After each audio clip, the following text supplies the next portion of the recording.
Alright guys, so I haven't really done a video like this in a while. Um, it basically, I'm just gonna do a video like this because I haven't done one in a while. It's about the 729 K Grasshopper we got. I think it's... The heck year is the thing? Looking by the records, I'm gonna say it's like at least a 2018, 2017 maybe. Anywho, so I'm gonna do kind of a like and dislike kind of video with this. The main reason being why, hang on, there we are. The main reason why we chose Grasshopper is, well, for the simple fact that my grandfather had a Grasshopper and still does, and I'm not real sure what his is, but his is a lot older mower. I know that it's a three-wheeler. I do know that. It's a three-wheeler. It don't have the ROPS and all that, but, it is what it is. I think the sad thing he said he only had to do to it was change a couple belts and sharpen the blades, every so often. I want to say that was like, he said that was a 90 mower or something. Early 90s, late 80s or something, but I don't know. But, so, my likes about the mower. Electric flip-up deck. First and foremost, I like the electric flip-up deck. How you just take and, the switch down here. Deck go down.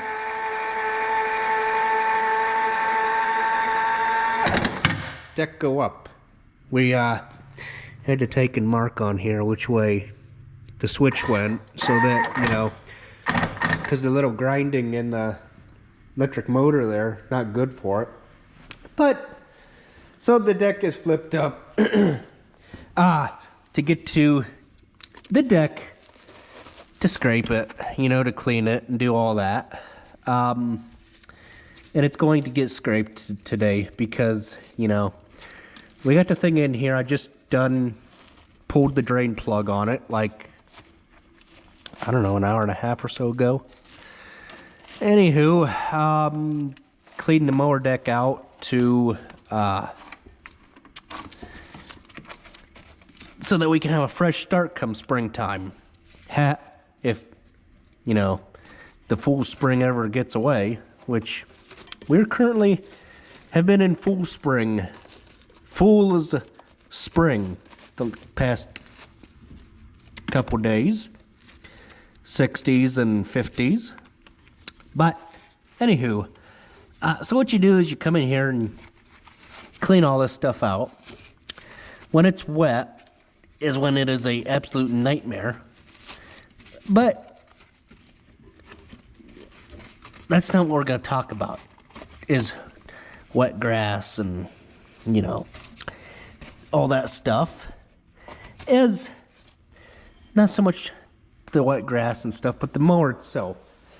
I would take a zero-turn mower any day over a conventional tractor any day because of the deck out front. I like the deck being out front for getting under trees, getting hard to reach places, swing sets and stuff like that you could never get underneath with a conventional tractor. I like how everything just comes to you. You can take and adjust these down here with this little guy. You can loosen them and then adjust these to where you want them, which, is very, very nice. Nice feature on these. And the little brother that we have, the 725 K Grasshopper with a 5-foot deck. This has got a 6-foot deck, which is you know, the cat's meow compared to a 5-foot deck, but you got to have a big deck when you got a big acre to mow, or big acreage to mow. I just got done putting air filter in this. I'm draining the engine oil in it right now. I will say that they kind of put the thing in kind of a goofy spot for draining the engine oil, but how else are you going to get at that with that being, you know, a plug right there? You obviously need a hose, and that is what is connected to this thing, is a hose. You can see it running there, and it comes out right there to drain the engine oil. I do like that. I do like that idea better than a conventional drain plug, because, you know, this, at least you can kind of put a little bit of a kink in it before you go to take your drain plug out, and the drain plug is laying over there by the pan, so I don't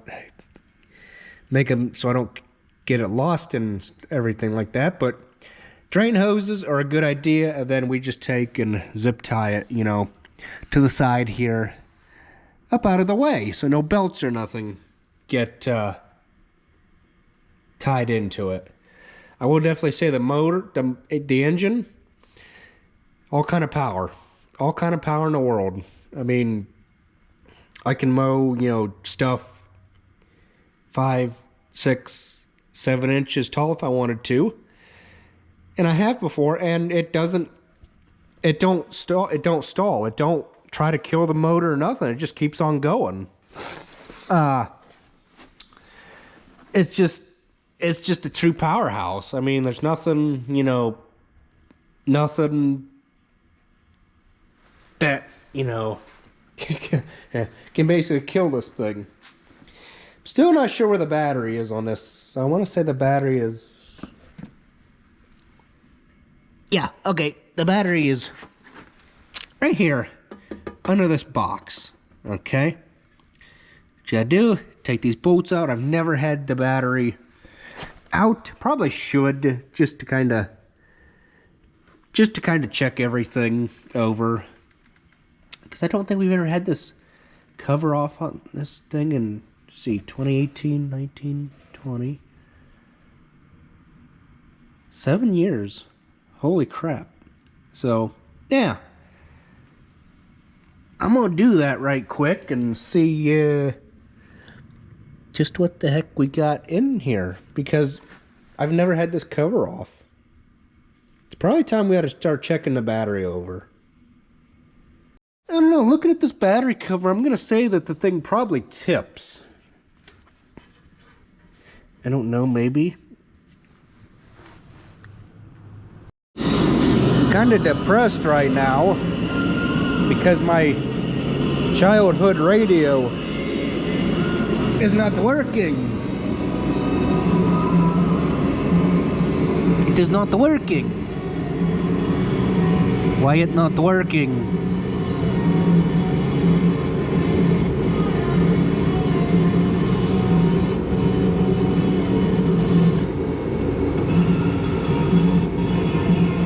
That's for that side.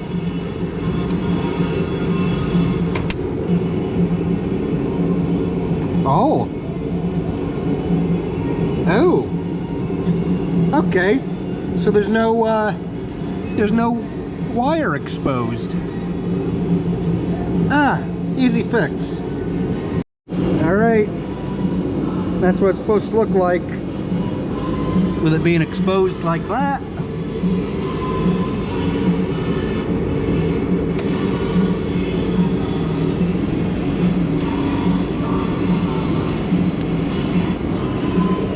Actually,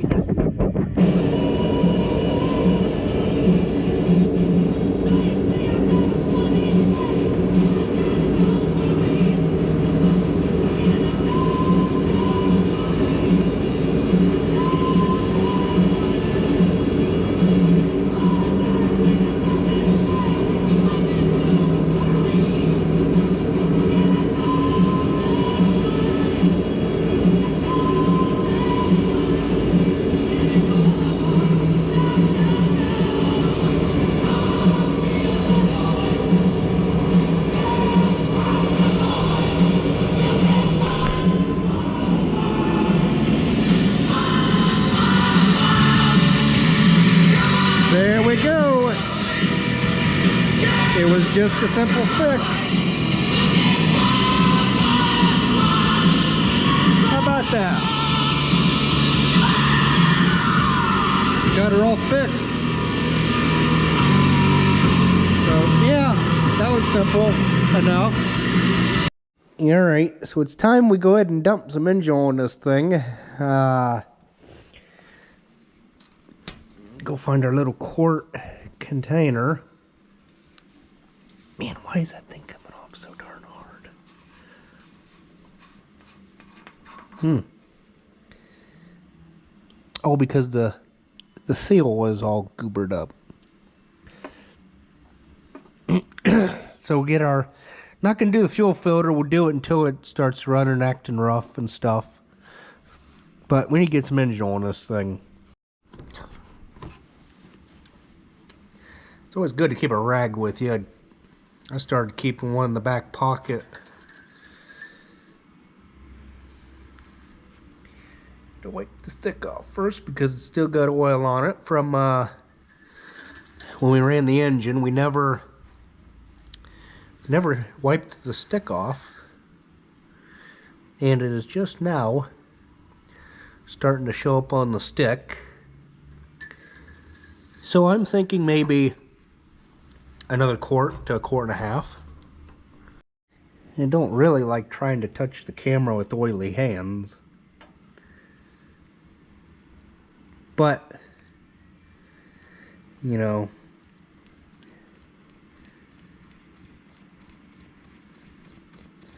stuff happens. And it'll take this and probably, you know, we'll just let this sit because to drain down to that dipstick tube. We'll go ahead and check it and see if we need to add any more to it. So it's been about 5 minutes or so. I'm gonna pull this dipstick. Just see what. Nah. We're like right there. Right there. Right where the end of the rag is, where that perforated stuff is. About right there. And we'll pull this again.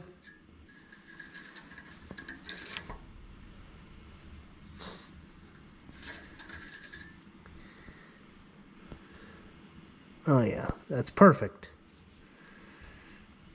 That is perfect. So now we can go ahead and turn you guys just a little bit.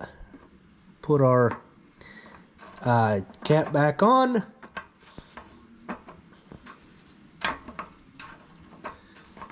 Come on. And then we can get this battery tray off this thing.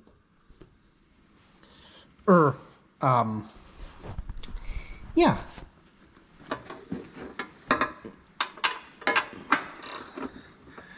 All we need to do is just take this bolt off here, like such, and then, because I want to check this battery out, see what it looks like, and it feels like there is a nut underneath.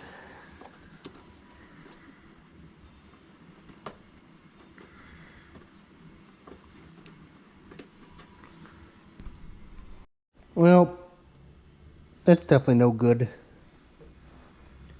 Definitely no good at all.